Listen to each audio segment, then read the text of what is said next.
Nous traversions une situation financière très difficile. Pourtant, par chance, j'ai reçu une offre d'emploi incroyable dans un autre pays. Cette offre me liait, essentiellement par contrat, pour une durée d'environ 5 ans. À mon retour, une mauvaise surprise m'attendait, ma femme. C'est une trompeuse.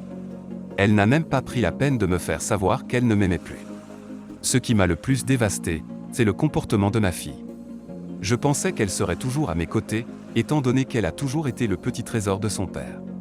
Il s'avère qu'elle est du côté de sa mère. Elle m'a dit ces mots. Ma femme m'a quitté pour un autre homme et ma fille a dit qu'elle avait toujours mérité mieux. Ça fait mal. Être trompé n'est pas à quoi je m'attendais en rentrant chez moi pour la première fois en 5 ans. J'étais si heureux de voir ma femme et ma fille qui avaient 13 ans au moment de mon départ. Je veux dire, les appels vidéo ne pourraient jamais compenser le fait de se voir en personne. En 5 ans d'absence, je n'ai vu ma femme et ma fille que 2 fois. La séparation est douloureuse, mais que puis-je faire ? Je n'ai pas eu d'autre choix que de partir pour que nous ayons un avenir meilleur. Cependant, il se trouve que je n'aurais tout aussi bien pas dû revenir car elle n'apprécie même pas cela. Ce sont les personnes les plus ingrates que j'ai jamais rencontrées. C'est comme s'ils étaient des personnes différentes de celles que j'avais laissées. Pour un peu de contexte, j'ai quitté le pays il y a 5 ans car j'ai reçu une offre d'emploi irrésistible qui allait grandement aider notre situation financière. Ma fille est née prématurément. Elle avait des problèmes avec certains de ses organes internes, en particulier son cœur. Quand elle a eu 10 ans, il n'y avait pas d'autre choix que de l'opérer, sinon elle serait morte. À cette époque, je travaillais comme commis et ma femme était serveuse. Nous avions des difficultés financières considérables car l'aide médicale ne couvrait pas une partie des coûts. Au fur et à mesure, nous avons sombré dans l'endettement, empruntant à des amis et à la famille. Puis, les choses se sont aggravées lorsque j'ai perdu mon emploi. Notre mariage battait de l'aile et nous avions en plus un enfant malade. Ces années ont été parmi les plus déprimantes de ma vie. Je ne voyais aucun espoir de changement dans notre situation. Heureusement, l'opération de ma fille s'est bien passée et depuis, elle n'a eu aucun problème avec son cœur. Lorsqu'elle s'est stabilisée, nous étions très heureux, mais seulement pour une courte période.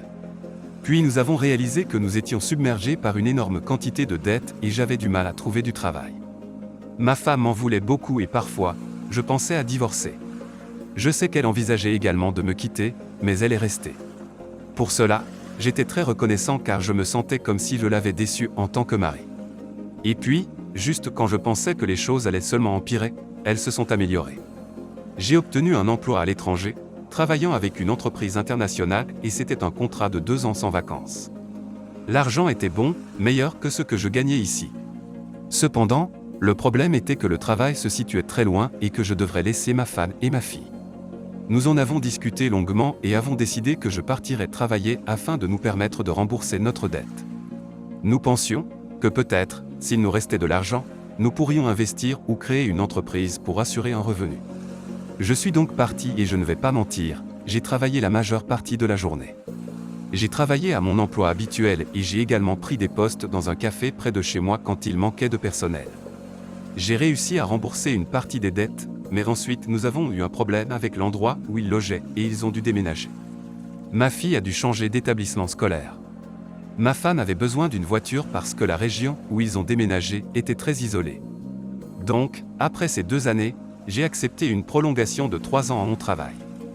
J'ai réussi à les faire venir me rendre visite environ 2 fois par an et petit à petit, la situation a commencé à se stabiliser. Il y a 1 an, j'ai obtenu une promotion. Cela m'a permis de gagner tellement d'argent cette année que j'ai décidé qu'il était temps pour moi de retourner à la maison. Fort de mes années d'expérience et de mes relations, j'ai réussi à décrocher un poste de direction dans l'une des branches de mon entreprise. La rémunération est toujours aussi intéressante et les avantages sont nombreux. Je peux donc affirmer que je suis financièrement dans une meilleure situation qu'il y a 5 ans. Je suis extrêmement satisfait de cette situation.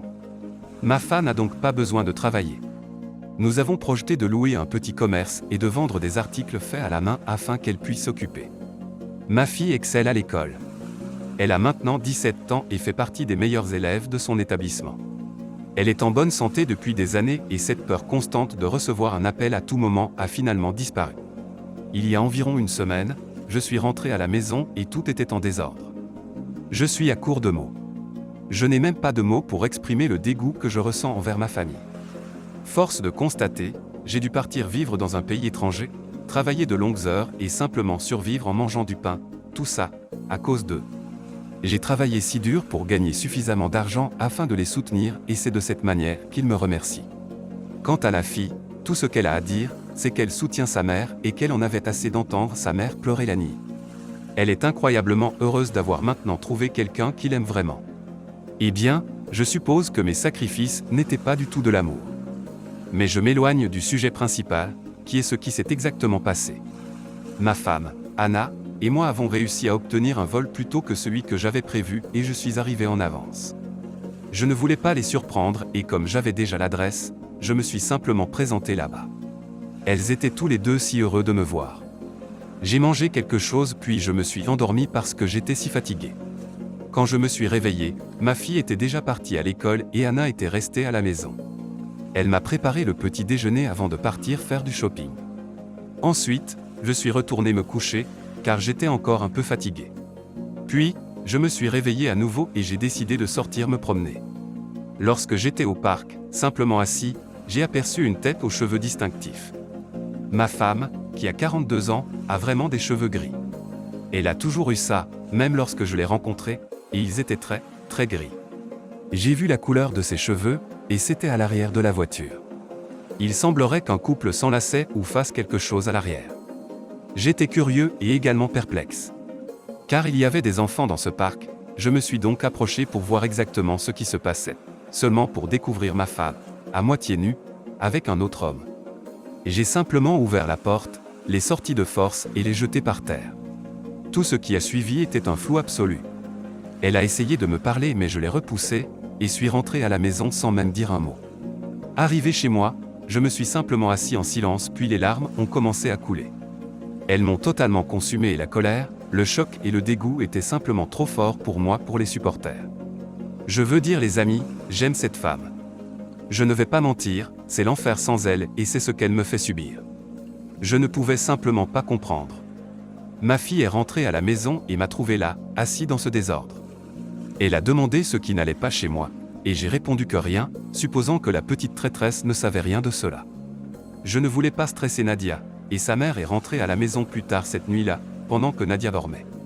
J'étais assis dans le salon avec les lumières éteintes. Elle ne m'a pas vu alors qu'elle essayait de se faufiler dans la chambre de Nadia. Non, nous allons parler de cela, dis-je. Nous nous sommes disputés pendant un moment, alors qu'elle essayait de justifier ce qu'elle avait fait. Son excuse pathétique. Elle me manquait et se sentait déconnectée de moi parce que j'étais toujours au travail. Je lui ai dit que je faisais tout ça pour elle. C'est pour cette raison que je l'ai fait et cela a été un enfer pour moi aussi. Puis elle m'a dit qu'elle ne m'aimait tout simplement plus. Elle aimait Gareth, son nouveau petit ami. Elle était tellement calme lorsqu'elle l'a dit. Il n'y avait aucun remords dans sa voix, alors j'ai crié et je lui ai hurlé de sortir d'ici le plus rapidement possible. « Papa, arrête s'il te plaît », a supplié Nadia. Je lui ai dit que je n'allais pas m'arrêter et que je voulais que cette femme disparaisse de nos vies. Puis elle m'a dit que c'était à moi de partir parce que ma femme aimait Gareth, pas moi. Oui, ma propre fille a dit ça. Je lui ai demandé comment elle pouvait dire une telle chose, alors que je suis son père. Elle m'a répondu que sa mère méritait quelqu'un qui était là pour elle, et ce quelqu'un, de toute évidence, c'est Gareth. Quand elle l'a dit, elle le criait, comme si je n'étais pas son père mais plutôt un intrus au hasard en pleine nuit. Mon cœur s'est brisé cette nuit-là, et je n'avais rien à dire. Alors, je suis parti. Je n'ai parlé à aucune d'elles depuis lors. La seule communication a eu lieu lorsque ma femme a signé les papiers du divorce. Je ne sais pas quoi faire. Ma femme et ma fille me détestent. Qu'ai-je fait pour mériter cela?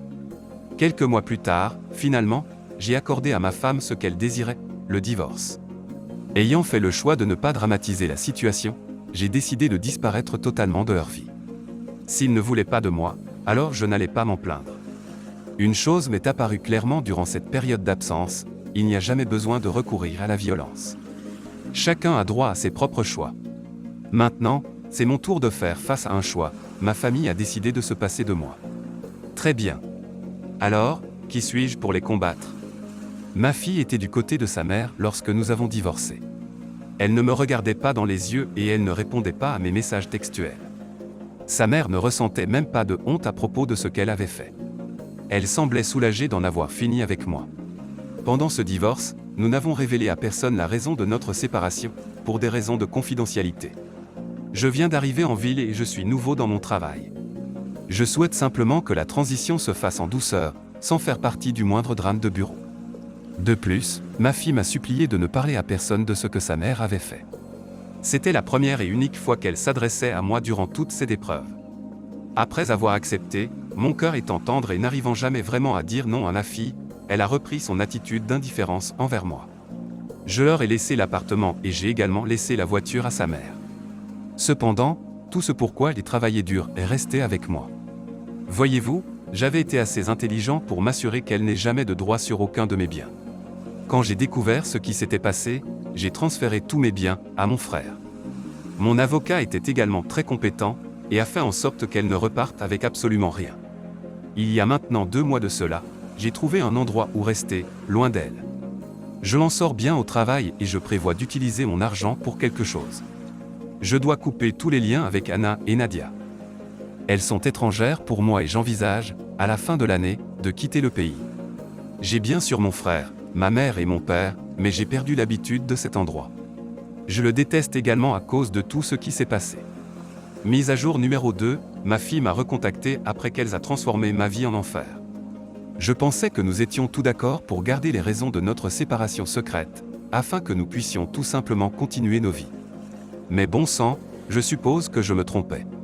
Ma femme et ma fille étaient très rancunières car elles n'avaient reçu aucun de mes biens. Alors, sans que je le sache, elles commencèrent à mentir à mon sujet afin que les gens se retournent contre moi. J'ai remarqué qu'un tas de membres de ma famille ne répondaient jamais à mes messages lorsque je leur envoyais un texto. J'ai simplement trouvé cela étrange. C'est lorsqu'en me rendant à la maison de mon frère, j'ai trouvé sa femme un peu étrange, que j'ai su que quelque chose clochait. C'était lorsque le divorce était en train d'être finalisé et qu'elles avaient perdu leur droit à mes biens. J'ai demandé à mon frère ce qui se passait, et il m'a dit que ce n'était rien.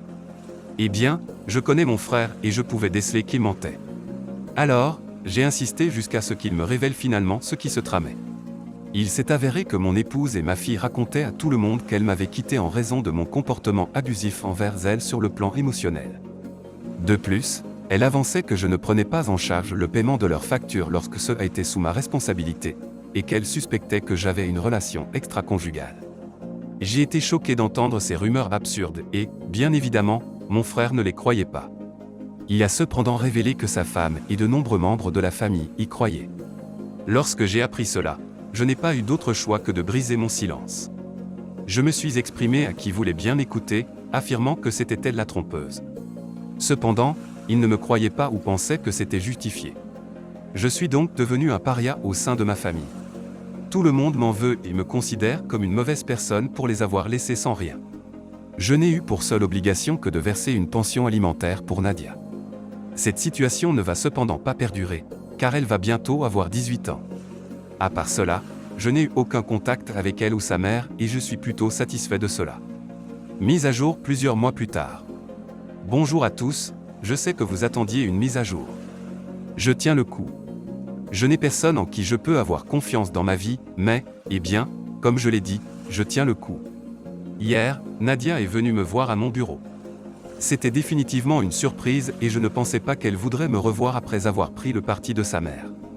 Pourtant, elle était là hier pour me demander de l'argent. J'ai arrêté de payer la pension alimentaire il y a des mois et une fois cela fait, je les ai bloqués. Elle m'a dit qu'elle m'avait appelé un poulet, c'est-à-dire un lâche, et je me souviens avoir vu un appel manqué d'un numéro privé, sans trop réfléchir à qui aurait pu m'appeler. Je supposais que c'était important et que la personne me rappellerait simplement. Elle m'a dit avoir jugé très rapidement quand j'ai découvert que sa mère était une trompeuse. Nadia s'était retrouvée seule et Gareth l'avait aidée avec des choses, des tâches que j'étais incapable de faire puisque j'étais absent de la maison. Il était même devenu une figure paternelle dans sa vie. Depuis un certain temps maintenant, Nadia réfléchissait à la façon dont la situation avait été gérée et voulait entretenir une relation avec moi.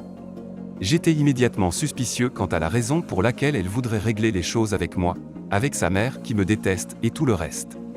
Je lui ai demandé si sa mère savait même qu'elle était là, et elle a reniflé et a dit « Elle ne remarquera même pas que je suis parti ».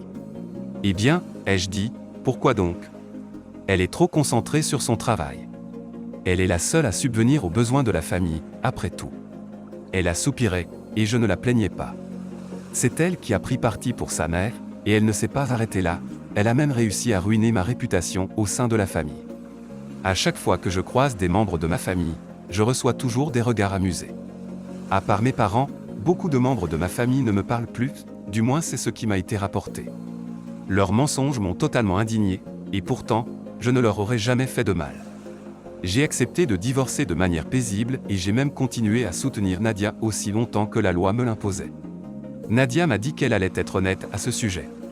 Ils avaient du mal à joindre les deux bouts et elle ne pensait pas que sa mère serait en mesure de payer pour ses études universitaires. Alors, je lui ai demandé en quoi c'était mon problème puisqu'elle prétendait que je n'étais plus son parent. Elle a plus de 18 ans, vous savez, elle va donc devoir trouver un plan pour elle-même et me laisser en dehors de ça. J'étais déjà en retard pour une réunion. Alors je lui ai donné de quoi prendre un taxi et je lui ai dit de me laisser tranquille car elle ne fait plus partie de ma vie. Vous devez comprendre mon point de vue, les gars. Je les faisais confiance pour me soutenir pendant que je travaillais dur pour eux. Au lieu de cela, ils ont montré leur gratitude en cachant un tel secret. J'aurais aimé dénoncer Anna lorsque j'ai découvert son aventure et faire savoir à tout le monde combien elle était effrontée. Au lieu de cela, elle a ruiné ma réputation et j'ai perdu toute crédibilité. Maintenant, Nadia veut revenir en rampant parce qu'elle a besoin de mon argent. Je ne vais pas commettre à nouveau l'erreur de lui faire confiance. Une fois que ma confiance est brisée, il est très difficile de la récupérer. Elle peut se reposer dans le lit qu'elle a préparé avec sa mère. Elle me supplie de payer pour ses études universitaires et j'ai accepté. S'il y a une chose à savoir sur Nadia, c'est qu'elle est persévérante et ne renonce jamais. Cela lui a sauvé la vie à de nombreuses reprises. Elle a un esprit qui refuse tout simplement de mourir et qui ne baisse jamais les armes sans se battre. Lorsque je suis revenu de mon rendez-vous, elle était partie, mais elle avait laissé une lettre. Elle s'est excusée d'être simplement apparue à mon travail et m'a proposé de prendre un café avec elle pour que nous puissions discuter. Elle a indiqué qu'elle souhaitait renouer avec moi, dans mon rôle de père, et que sa démarche n'était pas uniquement motivée par une question d'argent pour couvrir ses frais de scolarité. Elle a laissé un numéro pour que je puisse la contacter. Un numéro, soit dit en passant, que j'ai mémorisé. C'est ce même numéro que j'avais souhaité avoir oublié le jour où elle m'a tourné le dos. J'ai conservé la lettre pendant quelques jours, la prenant, la pliant puis la dépliant, alors que je pesais dans mon esprit les avantages et inconvénients de cette décision. Finalement, j'ai simplement décidé de m'asseoir avec elle pendant 1 heure seulement. Elle avait une opportunité. Elle a été très reconnaissante lorsque je lui ai offert cette chance et elle a promis qu'elle ne gaspillerait pas l'argent. Alors pendant 1 heure, nous avons discuté et rattrapé le temps perdu. Elle était toujours en bonne santé à l'école et ne présentait aucun problème médical. Elle avait été admise dans 3 universités différentes, mais elle avait porté son choix sur l'une d'elles en particulier. La majeure partie de son temps, elle se retrouvait seule, du fait que sa mère travaillait continuellement. Anna et Gareth n'étaient plus ensemble. Les choses n'avaient simplement pas fonctionné, Gareth n'ayant pas été d'un grand soutien face à ses problèmes financiers. En réaction à cela, j'ai éprouvé une satisfaction douce amère en prenant conscience que sa trahison n'avait servi à rien. Sans aucun doute, elle se trouvait dans une situation pire qu'auparavant et faisait appel à sa fille pour me demander de l'aide. Oui, Nadia a été sollicitée par sa mère pour me demander de l'argent, même si elle nie farouchement l'avoir fait. Nadia ne parvient pas à penser de façon autonome. Elle laisse sa mère penser pour elle, et le signe révélateur était qu'elle a choisi de se lancer dans les affaires plutôt que dans la médecine. Sa mère a toujours voulu qu'elle s'oriente vers les affaires, pas la médecine. À présent, elle tentait de susciter ma sympathie. J'ai décidé de faire preuve d'indulgence et de vérifier jusqu'à quel point elle était sincère. Je lui ai donc dit que je réfléchirais à l'idée de l'aider et que je l'appellerais une fois ma décision finale prise. J'avais discuté avec mon comptable, qui a réussi à déplacer certains éléments et a pu déterminer que oui, je pouvais me permettre de payer l'intégralité des frais de scolarité de ma fille.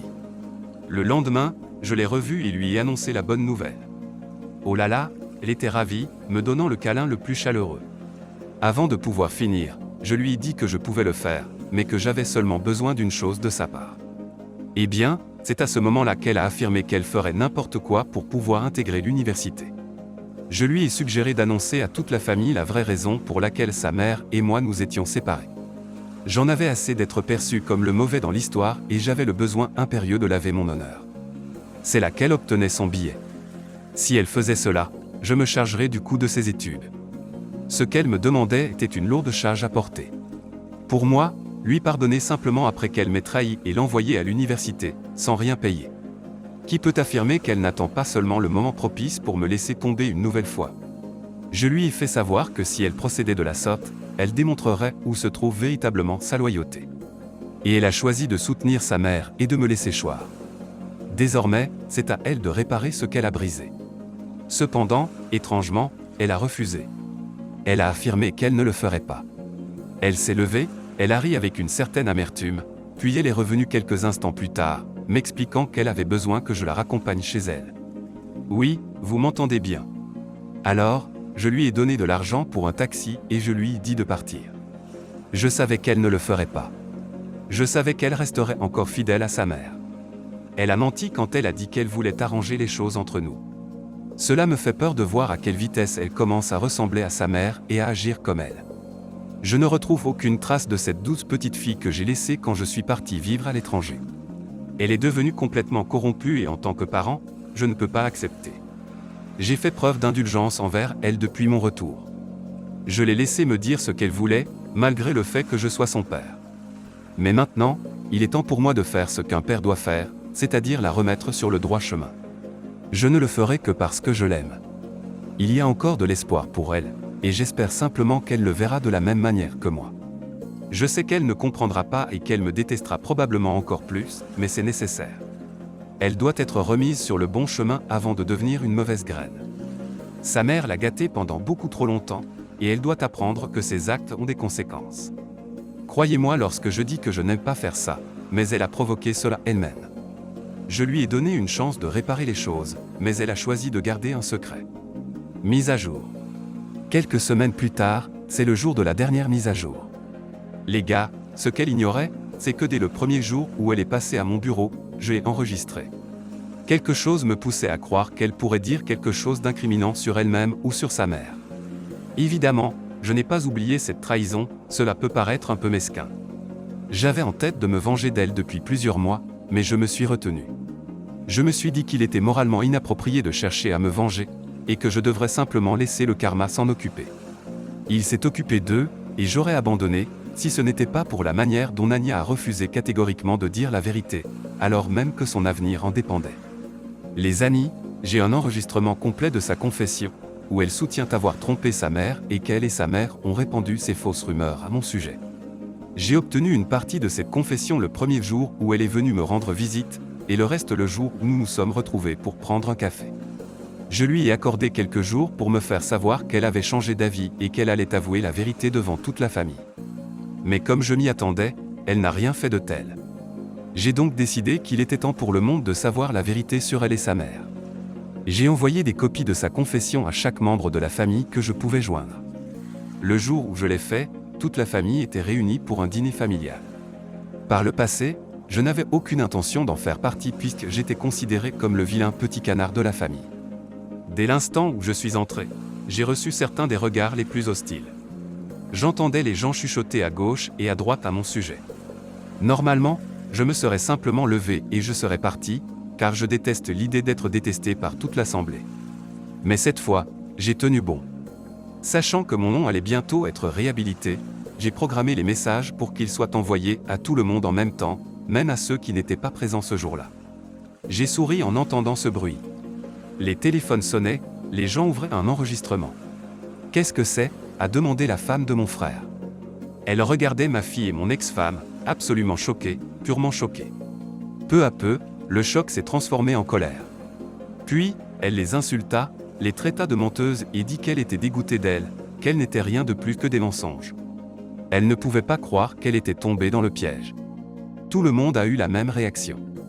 Ils étaient simplement horrifiés par leurs actions et leur ont fait comprendre 2 ou 3 choses sur elle-même. Nadia était assise là, des larmes aux yeux, pendant qu'elle me regardait. Elle ne clignait pas des yeux, elle ne disait pas un mot. Mon ex commençait à rougir de colère. Nous avons pris la main de Nadia et nous sommes partis. Je me suis précipité à leur suite, uniquement pour les retrouver debout dans l'allée. Anna hurlait sur Nadia qui, elle, se tenait là, immobile comme une statue. J'aurais dû simplement te confier à ton père, tu es inutile, lança-t-elle. Non seulement tu m'as fait perdre ma relation avec Gareth, car je dois m'occuper de toi, mais tu m'as aussi humilié aujourd'hui, poursuivit-elle. Tu avais une seule tâche, qui était de récupérer de l'argent afin que je puisse l'utiliser pour lancer une affaire. Mais non, tu as décidé de tout gâcher en ouvrant la bouche pour tout révéler comme un petit oiseau. Eh bien, Nadia a essayé de s'excuser à plusieurs reprises, mais Anna ne l'écoutait pas. Ensuite, Anna l'a poussée et Nadia a trébuché sur la voiture pour tomber au sol. Elle a alors agrippé sa poitrine et a laissé échapper un faible « maman ». « Écarte-toi de la route », a dit Anna, utilisant la voix la plus haineuse qu'elle ait jamais eue, puis elle a ajouté « Nadia, lève-toi ». Nadia s'est levée et a fait quelques pas en retrait. « Monte dans la voiture », a ordonné Anna. Nadia est restée là, sans monter. C'est alors qu'Anna est sortie de l'allée, laissant sa fille debout seule. Puis Nadia s'est pliée en deux et a commencé à respirer très fort. J'ai appelé mon frère Aaron pendant que je veillais sur elle. Son cœur battait beaucoup trop vite et elle avait du mal à respirer. Le pire des scénarios me traversait l'esprit et il n'y avait aucun moyen que son cœur reprenne après tant d'années de bonne santé. Mes pensées furent interrompues par mon frère qui annonça qu'il fallait partir immédiatement pour l'hôpital. Le reste de la famille nous suivit alors que nous luttions contre le temps. Nous arrivâmes à l'hôpital en un temps record et les équipes médicales prirent soin d'elle en quelques secondes. Ensuite, une longue attente commença. Tous les scénarios possibles me traversaient l'esprit. Peut-être qu'elle traversait tout cela à cause de moi. Peut-être que tout était de ma faute. Je n'aurais pas dû l'exposer. Finalement, le médecin est venu nous informer de sa situation et, eh bien, elle allait bien. Elle avait eu une très mauvaise crise d'angoisse. Tout allait bien avec son cœur. J'ai appelé Anna et envoyé un message pour la tenir au courant de ce qui s'était passé, mais elle n'a même pas répondu. J'ai sorti Nadia de l'hôpital et l'ai emmenée chez moi où elle a pu se reposer et passer quelques examens. Le jour suivant, elle était totalement réveillée et se sentait mieux. La première chose qu'elle m'a dite, c'était qu'elle était désolée. Elle était désolée de tout ce qu'elle m'avait fait subir. Sa mère avait toujours dirigé sa vie et l'avait envoyée, en fait, prétendre solliciter de l'argent pour ses frais de scolarité universitaire alors qu'elle avait besoin de cet argent pour autre chose. Je lui ai pardonné. Après tout, c'est ma fille. Je lui ai dit qu'elle était plus que bienvenue pour rester chez moi, car je ne pense pas que la maison de sa mère soit sûre. Elle vit maintenant chez moi depuis quelques mois. Les gars, et sa mère n'a même pas tenté de la chercher. Je vois bien qu'elle est blessée, mais peut-être est-ce ce dont elle a besoin pour se détacher de cette personne toxique qu'est sa mère. Il vaut mieux qu'elle l'ait découvert maintenant plutôt que plus tard, elle a de la chance. Et je paierai pour ses frais de scolarité. En tant que père, je ne pourrai jamais détester mon propre enfant. C'est envers sa mère que j'éprouve des difficultés à pardonner.